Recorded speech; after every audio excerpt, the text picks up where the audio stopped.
在一位小贩的眼里，传统是如此的重要。失去了它，好像掉水准了。以前的比较好吃，就等于失去了意义。心，我再家己一个人啊！安尼徒弟咧，你无少年了咧，较紧去找一个徒弟。若是啊，你安尼搁落去啊，有可能啊，找袂到人接手，你的摊位就要关煞去啊。Hi Uncle Sim， 我是 Benjamin。听说你在收徒弟，我觉得我们现在应该 try 新的东西。好，我就给你一个机会。Uncle Sim， 你不要这样！Uncle Sim， 你不要这样！你千万不能忘记它。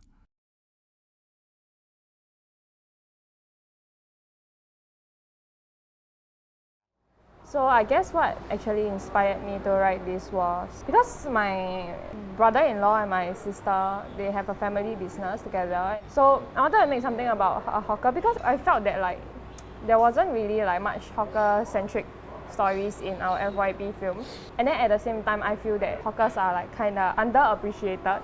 And then I feel that like it's also like good to have like the light shown on hawkers as well, to like kind of bring about more awareness to hawkers and also like make sure that our hawker culture doesn't die out and like have everybody like understand and come to love hawkers also lah. Sim， 我再家己一个人啊！安尼徒弟咧，我互你赶走了啊！哎呦，第8个了咧。For me, my main challenge was actually during the scripting phase. Actually, for scripting, it took quite a long time. The reason why it took so long was actually because this story was not from any of our personal experiences. It was mainly from like documentaries and stuff lah. And because we didn't have any personal experience with this story, it was very difficult to find a unique angle as to how not to be similar to this kind of documentaries. The main problem that not only I face, but I believe the whole group face, is basically the location. Having to find a hawker center, that was very unexpected. Like being rejected so much. I didn't know it'd be like so tough just to find a location for us. We couldn't get a certain location we wanted in Maxwell, and I was honestly quite disappointed lah. But I guess after that we found a location in Holland Village, and I guess it was better than if let's say we were to shoot at Maxwell because it would have been even more crowded. On the directing end, it was quite difficult at times because at some times you have to focus on the actors, but at other times you have to focus on what resources you have at hand. For let's say I want like the whole row of stores to be open, we could only shoot at a certain period of time, and because of that our time window is very small, and I had to adapt to it based on that day. Let's say this store decided to go on a staycation, so we had to call them and ask them to open the store just for the lighting or just for the aesthetic. So it was really a lot of playing by ear, because honestly at a hawker it may differ from day to day. Some days are busier, some days are less busier. I think in general, like dealing with people was very hard because as a producer, welfare and like relationships are my responsibility. Yeah, I had to make sure that the relationships were well maintained, especially because we were shooting in a public area. So like what I did is like I tried to have small talks with people even though I'm not really good at small talk. So what I did was like make friends with the cleaners, the safe entry people and the store owners, because like ultimately this is like their place, and then if we were to shoot there, we are like disrupting their daily lives. Yeah, and then also like when I want to seek approval from NEA and Town Council, the people that they will go to is the people who are usually there, which are these people lah. So I feel like maintaining relationships with other people was like really tough for me, especially the stall owners, because like you have to try your best not to ever like cross the line or like ruin their own personal belongings and all that stuff. Personally, as an assistant director, running the set was very difficult because there's many people in the hawker and there are many people running their businesses there, and we do not want to disrupt them. But it's really a challenge between having to film whatever that we have to and also trying to follow all the restrictions and all the rules that were given to us.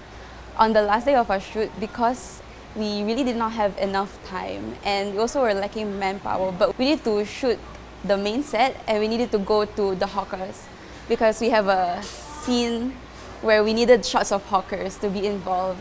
And for me, I had to keep running around to make sure that both are doing okay. And not only that, because we needed our director Celeste on the main set, but she also needed to see the shots at with the hawkers. So it was really just messy, us having to run around, but I'm really happy that all the shots were okay and she was fine with all the shots that we took with the hawker. I think like the biggest challenge for me for this film was trying to figure out what equipment to use for this film, because we are shooting in an environment where we have never worked before. We are shooting outdoors where like a lot of weather changes can happen just in one, like 15 minutes also can change a lot.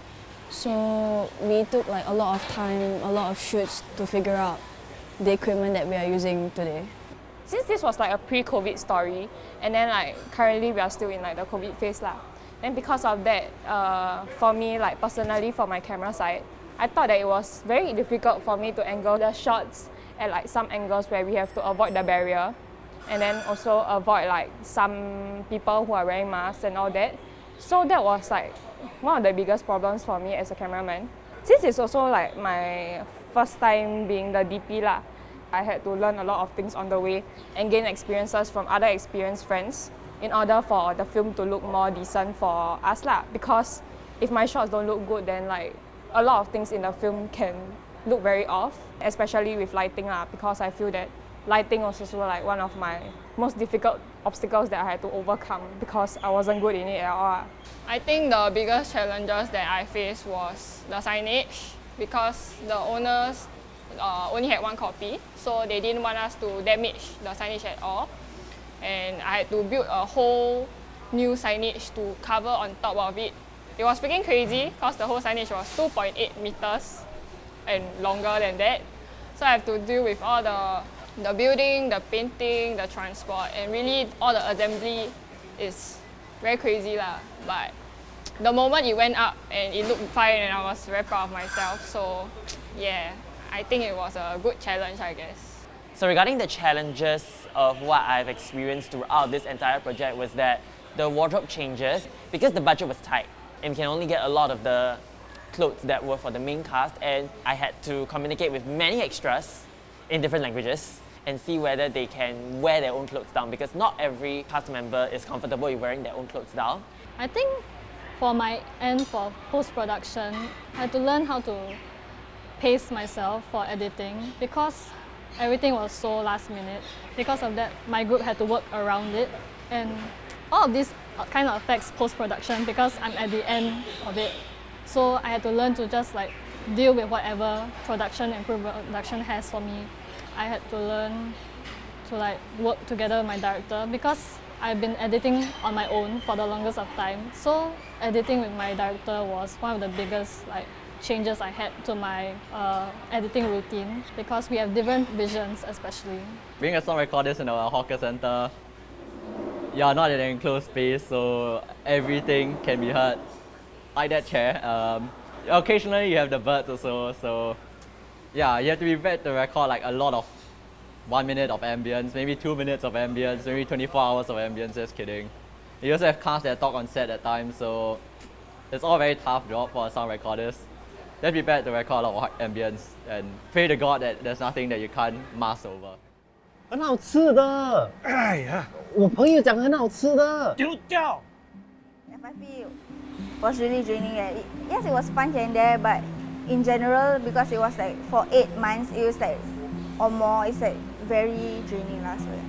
Going on set, looking around at the environment, it was all very unexpected. Like, for example, sound was very unexpected. So that kind of disrupted our shoot a lot. There are some personal sacrifices that have to be made.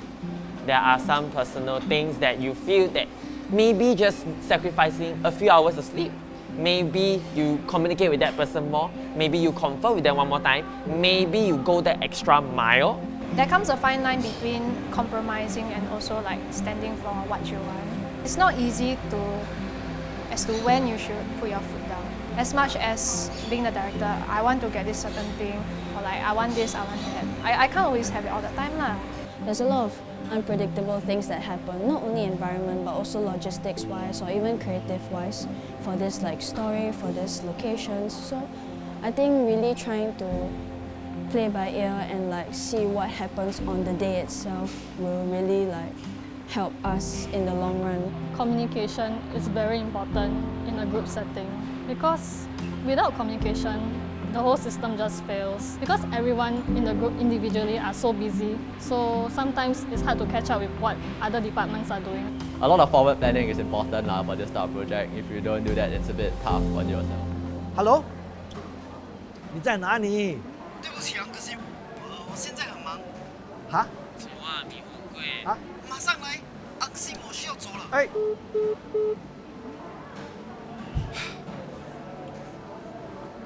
With all the tiredness that came with it, I think that I have learned a lot, and it was a very memorable experience that I will never have outside, because nobody will like just throw you to go and do something that you are not so experienced with, and then expect you to like learn from there and then like carry on . So I think that it was very memorable because it's like a once in a lifetime kind of thing. I think the memorable moments for this project was like going around Singapore to like go for location recce's, art pickups and equipment pickups also.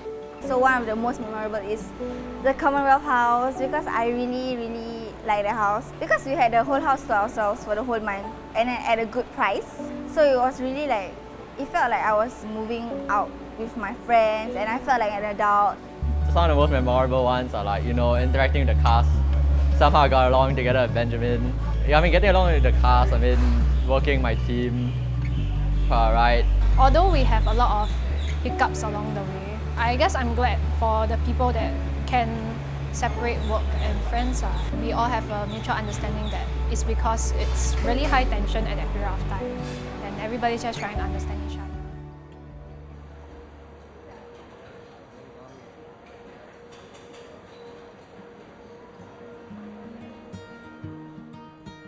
I guess it's a learning curve. I mean, we're all students in this film, so we're all learning new things at the same time, experiencing new things, dealing with different stresses. It's not easy all the time, so I guess learning is quite a big factor.